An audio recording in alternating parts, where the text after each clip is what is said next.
Judul tema kita hari ini malam akan datang. Malam akan datang. Malam akan datang ini diambil dari referensi di Yohanes 9. Saya nggak bacakan karena panjang sekali. Saudara bisa baca sendiri nanti. Dan malam akan datang ini adalah bukan perkataan saya, tapi ini adalah perkataan Yesus sendiri. Yesus sendiri mengatakan malam akan datang. Jadi ini menyambung khotbah Natal minggu lalu bahwa Yesus dia datang dan lahir ke dunia itu di waktu seperti apa? Itu di malam hari. Di malam hari. Dan malam di sini saudara bukan bicara soal malam secara lahir yang hanya malam, tapi malam di sini bicara tentang bagaimana kondisi dunia waktu Yesus datang itu dalam keadaan malam. Saudara mengerti maksudnya? Artinya keadaan dunia itu begitu gelap secara kerohanian. Jadi saudara, dunia dalam puncak kejatuhan dalam dosa waktu Yesus datang ke dunia, lahir ke dunia. Kenapa saya bisa katakan begitu? Kenapa dunia saya katakan begitu gelap? Karena saudara, imam-imam yang bekerja di bait suci, mereka yang seharusnya jadi contoh tentang kecintaan akan Tuhan, kemurnian hidup di hadapan Tuhan maupun di dalam teladan di dalam kekudusan, imam-imamnya itu korup.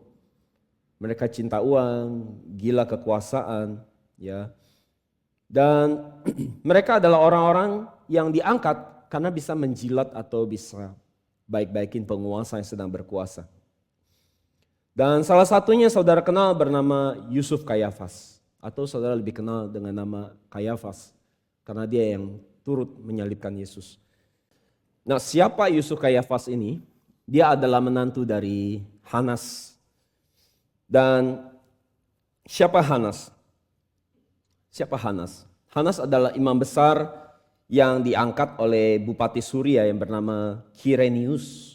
Dan karena Hanas diangkat oleh pejabat petinggi secara politik, maka Hanas pasti ada komitmen-komitmen ya di dalam jabatan dia sebagai imam. Jadi Hanas adalah orang yang juga pertama kali saudara menginterogasi Yesus sesuai dengan catatan Yohanes 18 ayat 12 sampai 13 dan 19-24. Dia terlibat dalam proses penyaliban Yesus. Jadi saudara, imam besar sendiri menurut Alkitab itu hanya boleh ada satu. Ya, hanya boleh ada satu imam besar. Tetapi waktu Yesus datang pertama kali, imam besar itu bisa sampai ada dua. Jadi sudah menyalahi Alkitab. Jadi selain Hanas ada Kayafas juga imam besarnya. Sesuai dengan catatan Yohanes 18:24, Kisah Rasul 4 ayat 6. Jadi saudara, lebih parah lagi, Hanas menjadikan 5 anaknya ya, dan 1 menantunya untuk jadi imam besar. Jadi gereja saudara sudah kayak dinasti. Ya, sama lah, kurang lebih sekarang juga zaman sekarang sama ya. Pendeta-pendeta sekarang lagi tren mewariskan ya gereja mereka yang besar kepada anak-anaknya. Jadi ini seperti dinasti atau seperti bisnis atau seperti perusahaan ya. Jadi selalu bisa bayangkan betapa gelap keadaan rohani di zaman kedatangan Yesus yang pertama. Jika pendeta sampai masuk ke dunia politik atau dikuasai atau dikendalikan oleh politik kekuasaan, ya. Hari ini gimana? Hari ini juga sama ya. Ada pendeta-pendeta yang mungkin dapat kucuran dana dari calon presiden, mereka mendukung presiden ini, calon presiden ini, meskipun presiden itu track recordnya nggak baik, tetap didukung karena akan dapat sumbangan dana. Jadi saudara, ini bahayanya jika imam atau pendeta ikut masuk ke dalam politik. Dan saudara, saudara bisa bayangkan betapa gelapnya dunia zaman itu. Kalau imamnya saja gelap, maka bagaimana jemaatnya? Jadi saudara, seperti itu kondisi waktu Yesus datang. Dia datang dalam kondisi malam. Dan kita pun bisa mengalami malam dalam hidup kita. Waktu kita ngalamin masalah dalam hidup kita, dalam pernikahan kita, di dalam mendidik anak, di dalam masalah mungkin kita sekarang sakit, ya kita ngalamin sakit yang tidak sembuh, sampai hari belum sembuh-sembuh, atau kita ngalamin kesulitan ekonomi, ya masalah rumah tangga, saudara, atau pergumulan di dalam dosa. Ini seperti kita ada di dalam malam yang gelap. Dan kalau masalahnya itu jalan setahun, ya kita masih sanggup jalanin. Tapi kalau sudah sampai 10 tahun, sakit sampai 20 tahun, ya masalah ekonomi sampai mungkin 20 tahun, 25 tahun. Saudara mungkin lihat tahun depan, saudara ini sepertinya ada harapan gak ya hidup ini? Jadi saudara seperti berjalan di dalam lorong yang gelap, yang di ujungnya tidak ada terang sama sekali. Jadi malam, hidup kita pun bisa jadi malam ketika kita ngalamin persoalan. Maka poin yang pertama, saudara, dunia tempat kita hidup saat ini ada dalam keadaan seperti apa? Yaitu dalam keadaan malam. Yohanes 9:4 saya bacakan, kita harus mengerjakan pekerjaan-pekerjaan Dia yang mengutus aku selama hari masih siang, malam akan datang saat tidak ada seorang pun dapat bekerja.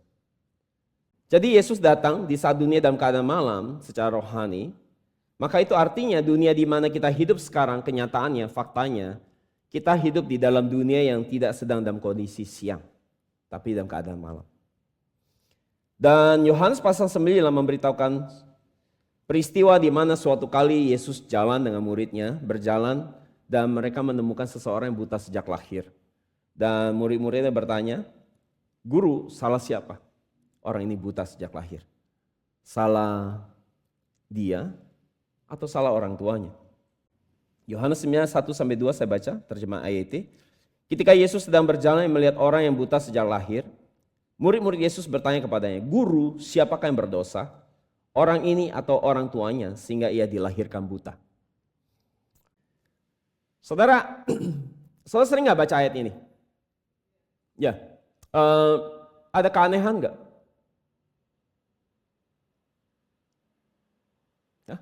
Selama ini baca ayat ini gimana? Oke, saya kasih clue. Di ayat ini kira-kira ada keanehan enggak dari sisi, bukan Yesus, dari sisi murid-muridnya? Atau menurut saudara apa respon dari murid-murid ini sesuatu yang biasa atau tidak biasa sebenarnya?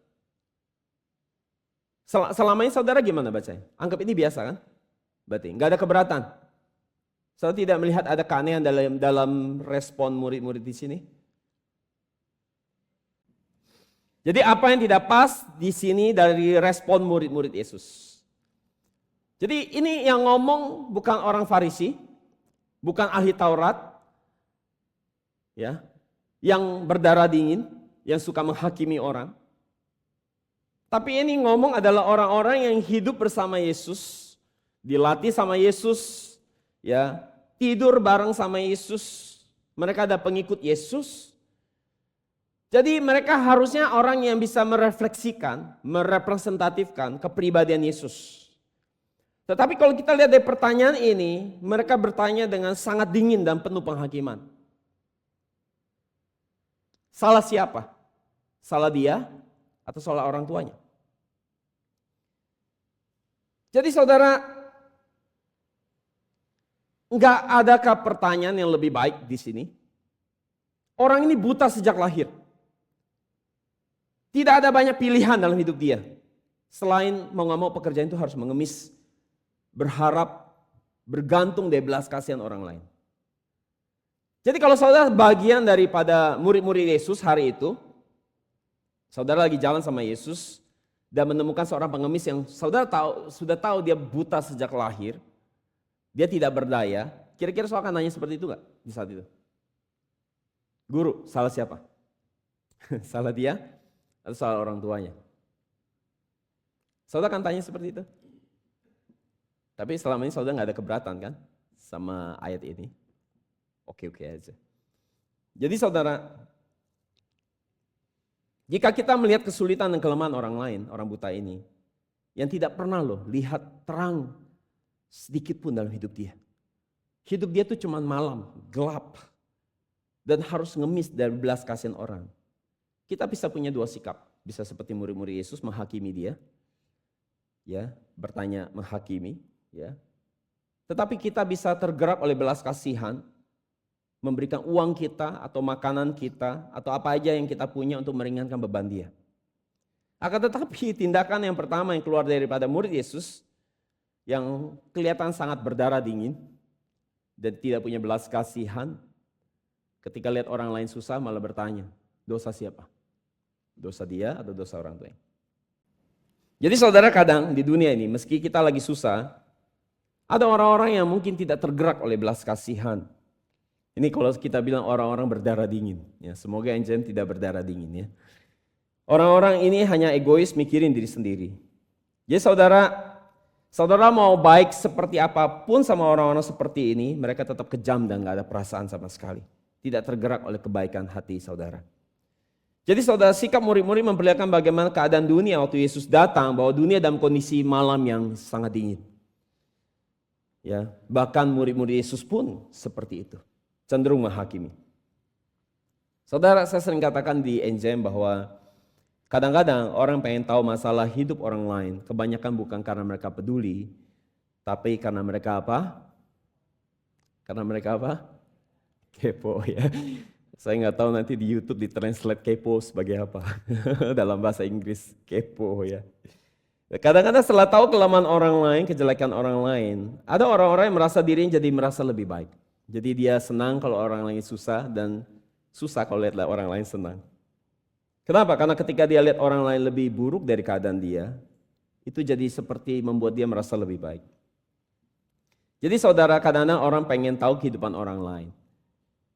Kebanyakan bukan karena pengen peduli sih, karena penasaran aja. Tetapi tidak ada kepedulian di dalam rasa ingin tahu.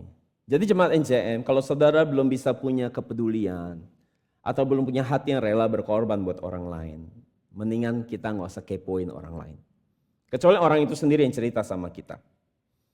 Karena setiap kita punya segudang persoalan, segudang dosa dan kelemahan yang harus kita beresin sebenarnya. Jadi saudara, misalnya apa? Kita ini bisa cenderung sombong, merasa diri lebih baik dari orang lain.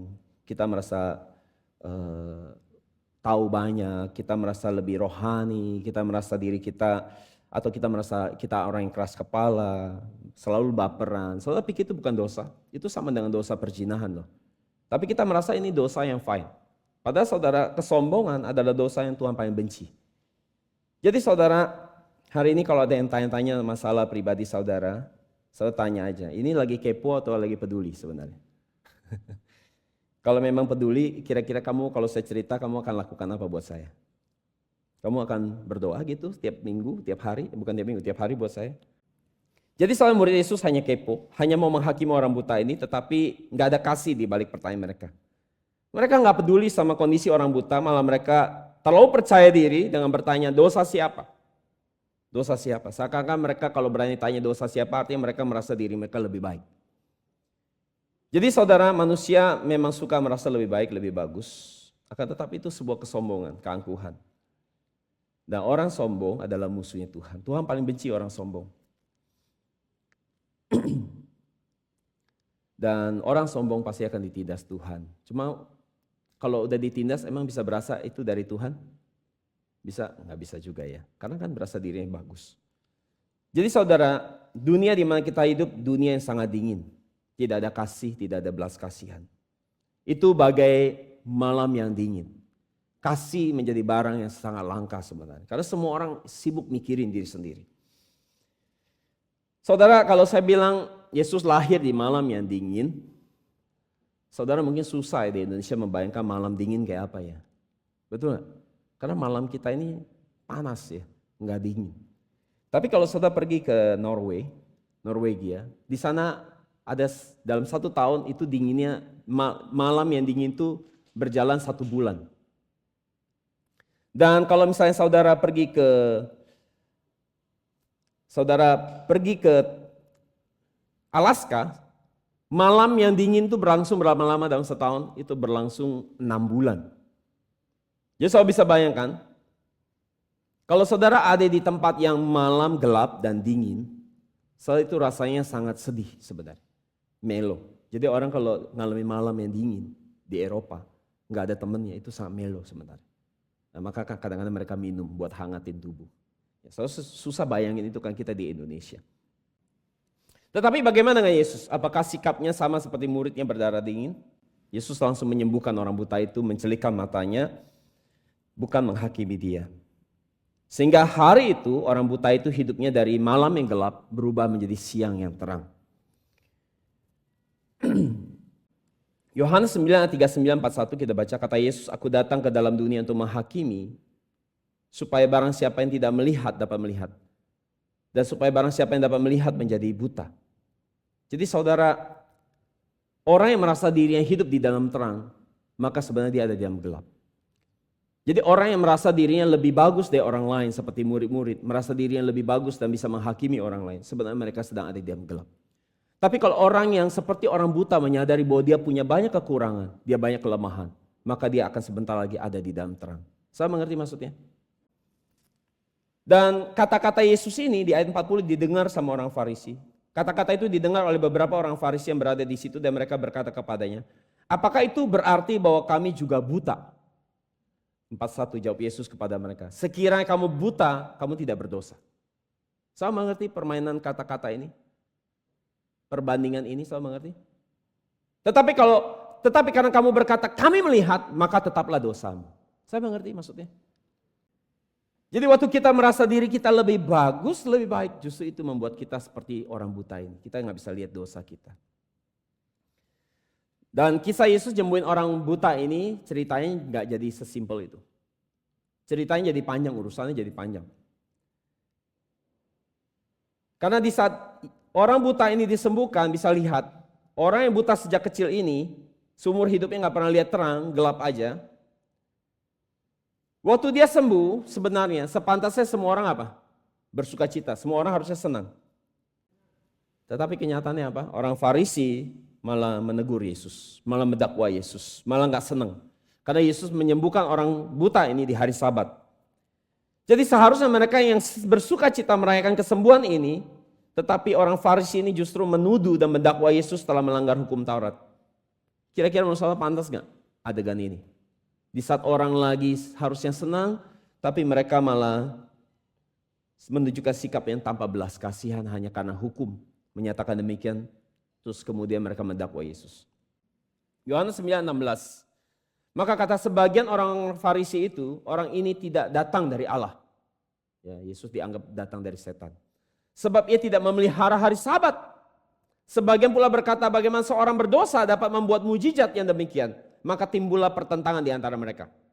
Saya kebayang orang gak fokus lagi buat kesembuhan yang sedang terjadi, sukacita yang terjadi. Tapi yang ada orang-orang ini malah menghakimi Yesus. Jadi hukum, belajar firman tanpa belas kasihan. Kita harus belajar firman tapi disertai kasih dan belas kasihan. Jadi saudara kebayang gak? Kalau saudara lagi senang, ya, saudara udah berjuang begitu susah payah untuk mendapatkan sesuatu, di tengah keberhasilan saudara, tiba-tiba ada yang bisikin saudara, awas loh, hati-hati sombong. Dan yang lebih celakanya itu istri saudara atau suami saudara. Gimana? Saudara itu seperti saudara lagi senang, tiba-tiba disiram air es, padam api. Jadi saudara di saat kita senang, tapi ada orang yang tidak senang, bertolak belakang. Padahal Alkitab katakan apa? Di Roma 12 ayat 15. Bersukacitalah dengan orang yang bersukacita dan menangislah dengan orang yang menangis. Tetapi orang Farisi ini apa menurut saudara? Kenapa mereka bisa seperti ini?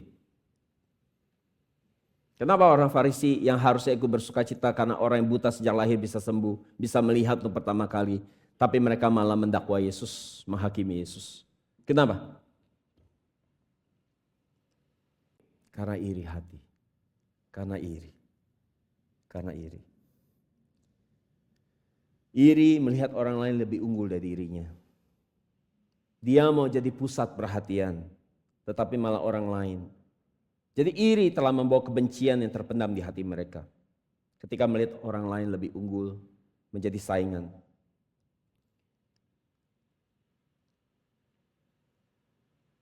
Jadi saudara, orang-orang Farisi telah melakukan pengadilan agama hari itu. Ketika tahu orang buta ini sembuh, mereka panggil orang tuanya untuk menginterogasi orang tuanya. Dan diam-diam mereka udah bikin aturan, siapa yang coba-coba sebut Yesus sebagai Mesias atau mengakui pekerjaan Yesus nyembuhin orang buta ini, mereka akan dikucilkan. Ini sesuai dengan Yohanes 9:18-23, saya bisa baca sendiri. Jadi orang Yahudi mereka bikin aturan sendiri untuk mengucilkan siapa aja yang berani mengakui pekerjaan Yesus. Jadi orang tuanya dibawa, diinterogasi. Dan akhirnya orang tuanya gak berani ngomong apa adanya. Karena tahu resikonya. Jadi sekarang saya bisa simpulkan, kalau murid-murid Yesus saja berdarah dingin, Dan kalau orang Yahudi, pemimpin agama, orang Farisi, memiliki kesamaan seperti itu, tanpa belas kasihan dan kasih, saya bisa lihat betapa gelapnya kondisi dunia hari itu. Betapa malamnya dunia di hari itu. Jadi seperti itu keadaan dunia dalam keadaan malam. Orang Farisi ini penuh dengan kepalsuan dan kemunafikan, banyak pencitraan diri tetapi kosong di dalamnya. Melihat dirinya bagus, pandai menghakimi orang lain tetapi tidak bisa melihat kebusukan diri sendiri. Tidak ada belas kasihan dan kasih, egois, hanya memikirkan diri sendiri, kepo, ya, tetapi tidak punya hati yang rela berkorban bagi orang lain.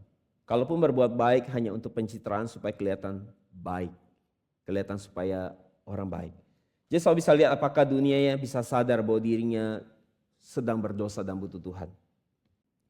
Jadi dunia ada di dalam malam, di dalam gelap, tetapi melihat diri di dalam terang. Busuk di dalam, tapi melihat diri bagus di luar.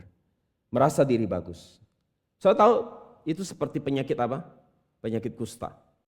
Penyakit kusta adalah penyakit yang kalau saudara sakit, saudara tidak merasa diri saudara sakit. Tiba-tiba tangan udah copot, ya, kaki udah copot, udah lepas, udah putus. Nggak berasa sakit. Penyakit kusta seperti itu. Merasa diri nggak ada apa-apa, tapi sebenarnya sudah digerogoti di dalam. Jadi kalau kita sudah di dalam gelap, tetapi merasa diri kita ada di dalam terang, saya bisa bayangkan betapa gelapnya diri kita, karena gelap pun kita lihatnya terang. Beda sama orang buta ini. Bagi dia, gelap ya gelap, terang ya terang. Tetapi umat Yahudi, orang Farisi, pemimpin agama di zaman itu, mereka hidup di dalam gelap, tapi merasa diri ada di dalam terang. Jadi kalau ada di dalam gelap, tapi melihat diri ada di dalam terang, saya bisa bayangkan betapa gelapnya dunia itu, betapa gelapnya mereka. Jadi Yesus berkata, ada waktu malam akan datang. Dan malam datang tidak ada lagi orang yang bisa bekerja. Yohanes 9:3-5. Yesus menjawab, bukan dia ataupun orang tuanya yang berdosa, melainkan supaya pekerjaan-pekerjaan Allah dinyatakan di dalam dia. Kita harus mengerjakan pekerjaan-pekerjaan dia yang mengutus aku selama hari masih siang. Kenapa? Malam akan datang saat tidak ada seorang pun dapat bekerja. Selama aku masih di dunia, akulah terang dunia. Saya mengerti maksud Yesus waktu Yesus berkata seperti ini. Bahwa selama aku ada di dunia, aku adalah apa? Terang. Tetapi dia bilang apa? Tetapi malam akan datang. Malam akan datang. Gelap akan datang. Jadi apa di balik pernyataan ini? Dia sedang bicara apa? Dia sedang bicara mengenai cara kepergian dia meninggalkan dunia ini. Bahwa dia akan disalibkan. Dan waktu dia disalibkan, maka dunia akan mengalami kegelapan yang sangat gelap. Karena dunia telah membunuh terang itu. Jadi dengan Yesus masih ada bersama kita, maka artinya kita ada di dalam mana? Keadaan apa? Gelap atau terang? Terang. Siang atau malam? Siang. Jadi bangsa Israel hari itu ada di siang hari. Ketika Yesus masih hidup, melakukan pelayanannya selama 3,5 tahun bersama mereka. Tetapi ketika Yesus dibunuh, disalibkan, maka mereka telah kehilangan terang itu dan saat itu kembali menjadi malam. Jadi Yesus datang ke dunia di saat dunia sedang dalam keadaan apa? Malam. Dan ketika dia pergi dalam dunia dalam keadaan apa? Malam lagi. Jadi saudara, kalau kita hidup sejaman sama Yesus, waktu Yesus berkata seperti ini, bahwa selagi aku masih ada sama kamu, aku adalah terang, kita pasti senang hari itu. Karena kita ada dalam kondisi siang, karena Yesus ada bersama kita. Masalahnya Yesusnya sudah disalibkan, sudah dibunuh. Artinya Yesus sudah tidak ada bersama kita loh. Itu sebabnya membuat hidup kita seperti hari ini ada di dalam keadaan malam. Persoalan, pergumulan hidup, ya. Kalau kita nggak nyakitin orang, orang nyakitin kita. Saudari, kita ada dalam kondisi malam. Jadi semua orang yang hidup setelah Yesus disalib dan pergi, kita semua ada di dalam keadaan malam. Jadi apakah dunia di mana kita hidup ini dalam kondisi siang atau malam? Kenyataannya malam. Gelap atau terang? Kenyataannya gelap. Jadi melihat kenyataan ini memperlihatkan kepada kita bahwa kita sedang hidup di zamannya akhir daripada akhir zaman. Di penghujung daripada akhir zaman. Maka itu artinya kita juga sedang hidup di era malam yang sangat dingin secara rohani. Tetapi saudara, kabar baiknya meski dunia dalam keadaan malam yang dingin, jika saudara bisa menyambut Yesus dengan baik di hati saudara, saya bisa menyambut perkataan dan firman Yesus dengan baik di hati saudara, dan firman itu bisa mengoreksi hidup saudara, saudara bisa bercermin pada firman Tuhan melihat dosa dan kelemahan saudara, maka meski dunia ada di dalam malam yang gelap, hidup saudara ada dalam siang yang terang. Amin. Dan jika firman Yesus tidak ada dalam diri seseorang, maka firman itu tidak akan bisa mengoreksi dia dan membuat dia tersadar akan dosa dia. Maka orang ini ada dalam keadaan apa? Siang atau malam? Malam. Dan Yesus kasih clue buat kita bahwa jika malam datang, maka tidak ada lagi orang yang bisa bekerja. Dan setelah berkata demikian, Yesus sembuhkan orang buta untuk memperlihatkan contoh. Ini loh pekerjaan orang di siang hari. Ini pekerjaan Bapa yang kehendaki. Jadi siang adalah waktu di mana kita bekerja bagi Allah. Maka jelas jika Yesus ada di dalam diri kita, maka kita di dalam kondisi siang dan kita akan punya ciri-ciri, kita akan melakukan pekerjaan, sebuah pekerjaan. Kita nggak mungkin diam, kita akan melakukan sebuah pekerjaan. Dan pekerjaan yang kita lakukan itu adalah pekerjaan Bapa. Jadi sekarang, apa pekerjaan Bapa itu? Apa pekerjaan siang itu? Yang pertama adalah kita membaca, meneliti dan menyelidiki Alkitab. Tapi baca doang gak cukup. Yang kedua adalah saudara pakai Alkitab untuk bercermin. Buat ngaca. Buat apa? Mengoreksi. Buat menemukan kesalahan dan kelemahan dan dosa saudara. Sehingga saudara bertobat setiap hari. Bukannya menghakimi orang lain, ngurus sibuk urusan orang lain. Tetapi sibuk urus dosa sendiri. Jadi yang ketiga adalah apa? Saudara melayani Tuhan sungguh-sungguh di gereja. Lakukan itu dengan mata yang hanya melihat Tuhan.